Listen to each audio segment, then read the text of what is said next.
Bon, salut, aujourd'hui je vais te donner ma méthode pour écrire un article de blog plutôt sympathique. Donc là, tu vois, j'ai un petit tableau où je vais t'expliquer comment est-ce que je fais. Ok, c'est parti. Tu veux écrire un bon article de blog, tu vas quand même avoir besoin de quelques bases, des bases que je vais pouvoir te donner. Alors quand je dis écrire un bon article de blog, je parle à la fois écrire du bon contenu et à la fois écrire du contenu qui va bien se ranker sur les moteurs de recherche. Donc pour faire tout ça, en vrai, c'est pas trop compliqué. Il y a quelques petites étapes à suivre, donc je vais te donner tout ça maintenant. Donc, bien sûr, je vais prendre des petits feutres. D'ailleurs, je sais pas si vous aimez l'idée du tableau, moi je kiffe, j'aime bien le tableau. Bref, du coup, on va y aller étape par étape. L'étape numéro 1, ça va être quelle page cibler. Alors ça, c'est une idée SEO, disons, parce que quand tu vas créer un article de blog, le but, c'est pas juste voilà, de répondre à une question que peut-être l'utilisateur va se poser par rapport à un de tes produits. Le but, c'est aussi de cibler une page précise. Parce que je vais t'expliquer le délire. Imagine que ton article de blog il fonctionne bien. Merveilleux. Google va lui donner ce qu'on appelle du jus. En gros, un jus SEO. Ce jus SEO n'attend qu'une seule chose, c'est d'aller remplir d'autres pages. Donc si, disons que, allez, admettons, on va être gentil, on va dire que ton article de blog, il est gros comme as. C'est-à-dire là, tout ça là, c'est toute la puissance qu'il va avoir. Et tu vas avoir une autre page qui est petite comme ça, une toute petite merde. Ben toi, vu que ton article de blog, il répond bien à l'intention de recherche, qui se positionne bien sur les moteurs de recherche, tu vas envoyer un lien vers lui, et lui, qu'est-ce qui va se passer? Il va grossir. Pourquoi? Parce que tu auras transféré un peu de ton jus, tac, et là, hop, il se positionnera mieux. Alors ça, c'est en théorie, parce qu'en vrai, ça dépend de à quel point est-ce que tu as du jus, à quel point la page elle est petite, à quel point est-ce que c'est un lien entre toutes ces pages. Voilà, c'est un concept SEO, c'est le fait de redistribuer le jus, c'est le délire du maillage interne. Enfin bref, il a fait une faute d'orthographe. Il faut cibler la bonne page. Donc, pour faire ça, c'est pas compliqué. Il suffit de prendre, par exemple, si tu as un site e-commerce, un produit. Admettons, tu vends des chaussettes. Tu vends des chaussettes, tu vas peut-être faire un guide sur les tailles par rapport aux chaussettes. Donc, ton guide, ça va être ça, il va être vu. Ça, c'est ta page de chaussettes. Qu'est-ce qui se passe? Tu vas mettre un lien vers ta page de chaussettes pour que si jamais lui, il se rank bien, ta page chaussettes devienne ça. En gros, c'est ça le délire, c'est ça le concept. Donc ça, c'est la première étape. Bon, maintenant que tu as ta première étape, tu sais quelle page tu vas cibler. On va garder l'exemple des chaussettes. Maintenant, tu te dis, ok, j'ai envie d'améliorer le référencement de mes pages chaussettes. Donc qu'est-ce que je vais faire? Je vais créer un contenu par rapport aux chaussettes. Donc maintenant, il va falloir trouver le contenu. Évidemment, c'est important de trouver le contenu. Et donc, comment est-ce que tu trouves ton idée de contenu? Je te fais référence à une de mes vidéos sur comment avoir des idées de contenu à l'infini. Mais en gros, pour faire bref, tu vas te baser par rapport à ton mot-clé. Donc, admettons que le mot-clé de ta page principale, ce soit chaussettes. Toi, tu veux faire un article de blog pour justement améliorer le référencement de ta page chaussettes. Donc, il va falloir que tu aies un mot-clé en lien avec la page chaussettes. Il suffit juste que tu aies un mot-clé en général de longue traîne. C'est plutôt ça pour les articles de blog qui vont parler de chaussettes. Donc, je sais pas, par exemple, bon, j'ai pas d'idée là d'article de blog. Normalement, tu as des petits outils comme Keyword Planner si jamais tu es vraiment un clochard et que tu n'as pas envie de mettre de l'argent. Mais si tu as un peu de thune à mettre, tu peux t'acheter un abonnement Ubersuggest, un abonnement SEMrush ou des trucs comme ça et faire directement tes recherches de mots-clés sur les logiciels pro, voilà, ce sera plus simple. Mais admettons que tu es un clochard, tu vas sur Keyword Planner, bon, là je vais faire de tête. Imaginons que des mots-clés de longue traîne par rapport aux chaussettes, on est quelle taille, socket, 47. Bon voilà, je te trouve une connerie, tu vois. Donc admettons, il y a un mec qui chausse du 47. Donc, imaginons que tu as envie de parler à tous les gens qui ressemble à Bigfoot, et ben tu vas lui dire ok, je vends des sockets qui font du 47, vas-y, socket, 47, chaussettes, tu vois, c'est encore un lien. Et donc dans ce cas-là, admettons que le mot-clé ce soit taille socket 47, trouver taille socket 47, il y a des mots-clés comme ça un peu sous forme de question, ça c'est une mine d'or pour les articles de blog. Et ben disons que ton mot-clé que tu as visé, donc c'est le mot-clé chaussette, donc on va mettre juste un C ici, chaussette, donc socket, hop, il s'apparente à chaussette évidemment, socket 47, ça revient toujours catégorie de chaussettes. Et là, quelle taille? Ça va être la thématique en fait. Donc là, ça veut dire que tu vas avoir, disons, ce qui te rattache à ta page principale, donc ton mot-clé principal.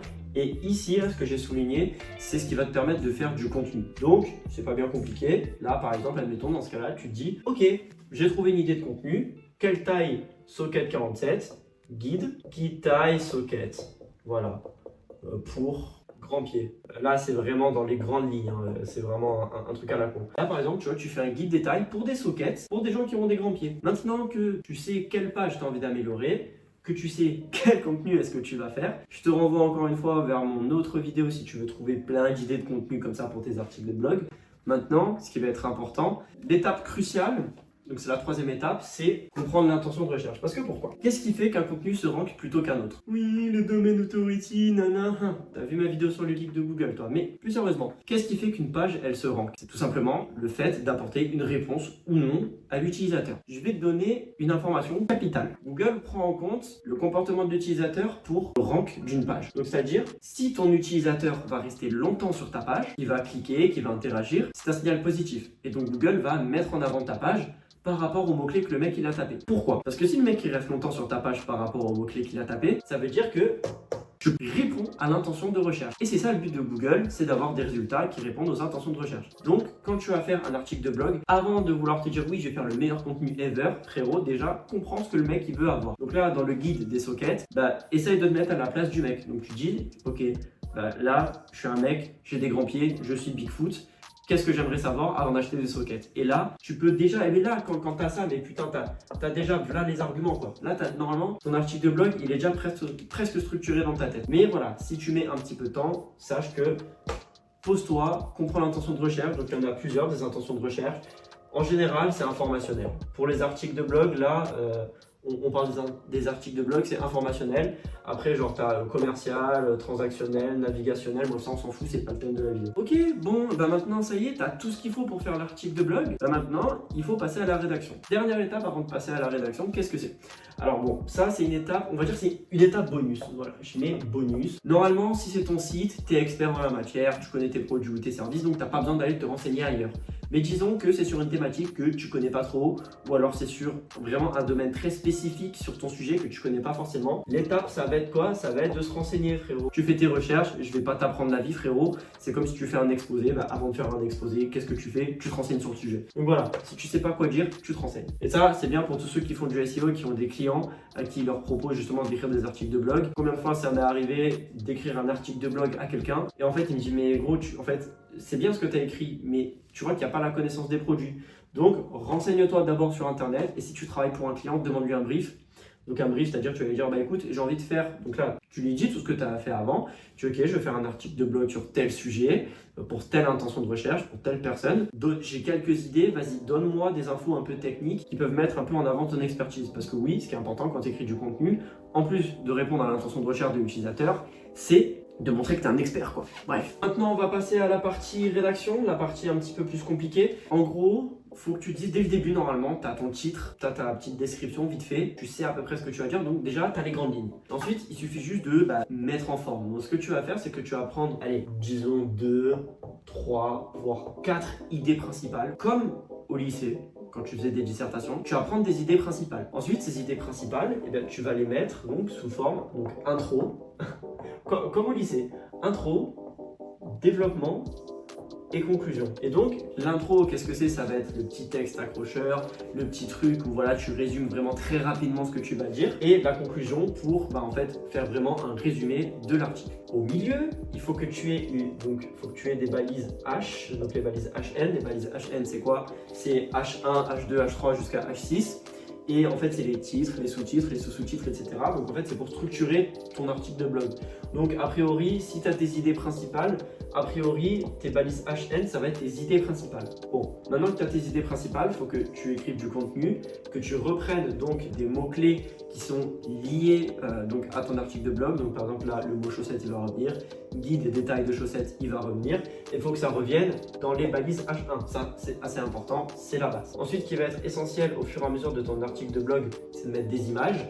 Donc voilà, des images, il faut que tu mettes des images qui expliquent. Voilà, par exemple, guide détail, ça peut être un tableau par exemple. Il faut que tu mettes des images. Les images, qu'est-ce qu'il faut mettre? Il faut mettre une balise alt, voilà, tranquillement. Ça, tout ça, c'est des balises SEO. Balise alt, ça doit décrire l'image et aussi contenir le mot-clé. Tout ça là, c'est de l'optimisation technique. C'est des trucs qui sont basiques. Normalement, quand tu apprends le SEO, c'est vraiment la base. Donc, je ne vais pas forcément faire l'affront d'aller plus loin à ce niveau-là. Mais en gros, il faut que tu structures bien ta page. Il faut surtout que tu structures bien tes idées. En fait, c'est assez logique. Si tu structures bien tes idées, tu vas mettre des titres et des sous-titres. Et donc, tes titres, tu mets HN. Voilà. Donc, évite d'avoir plusieurs H1. Essaye d'avoir plusieurs H2 avec des mots-clés différents. Essaye de varier tes mots-clés. Et quelques astuces qui peuvent être intéressantes. En plus de mettre des photos, mais donc des petites vidéos, tu peux aussi mettre donc plein de liens externes qui redirigent vers d'autres sites, Mais surtout, n'oublie pas dans ton introduction de mettre un lien vers, on se rappelle peut-être, si vous avez suivi le début de la vidéo, ta page principale. Voilà. Il faut que tu penses à mettre un lien. Parce que là, regarde, c'est-à-dire, admettons, tu as fait intro, développement, conclusion, tu as parfaitement répondu à l'intention de recherche de l'utilisateur, tu as un petit peu travaillé pour avoir quelques backlinks, donc ça c'est autre chose, c'est plus tard, c'est pas dans la rédaction, mais c'est après. Tu as eu quelques backlinks, ton truc qui se positionne, tu es content. Donc vu qu'il se positionne, va y avoir quoi? Va y avoir de la visite. Va y avoir de la visite. Toi, du coup, ta page, elle va avoir ce que je t'ai dit tout à l'heure, le jus SEO. Jus qui va être transféré via ton lien que tu as mis en intro. Et vu que ton lien que tu as mis en intro, c'est ton premier lien, bah c'est celui qui va avoir le plus de puissance. Et puis voilà, je vais pas te faire l'affront de te dire ne fais pas de faute d'orthographe. Écris comme tu le sens. Essaye d'avoir un style d'écriture qui est propre à toi. Et surtout, oublie pas d'apporter ton expertise. Ça veut dire si tu t'y connais en chaussettes, frérot, tant mieux pour toi. Et ben montre que tu t'y connais en chaussettes parce que c'est très important. Enfin bref, voilà, c'est le guide pour écrire des articles de blog. Moi, c'est comme ça que je fais. Il y a des petites astuces comme utiliser ChatGPT. Voilà, si tu n'as vraiment pas d'idée pour qu'il t'aide un petit peu à structurer ton contenu. Mais honnêtement, moi, je ne l'utilise pas tant que ça parce que ChatGPT, ça te donne beaucoup de contenu générique. Et le contenu générique, c'est à éviter à tout prix sur Google. Je rappelle bien sûr qu'aux 1000 abonnés, je crée un Discord communautaire où on pourra s'entraider, là, comme je viens de le faire, sauf que là, ça sera personnalisé et où vous pourrez vous parler un peu entre vous, la communauté, etc. Je vous fais des bisous. Ciao.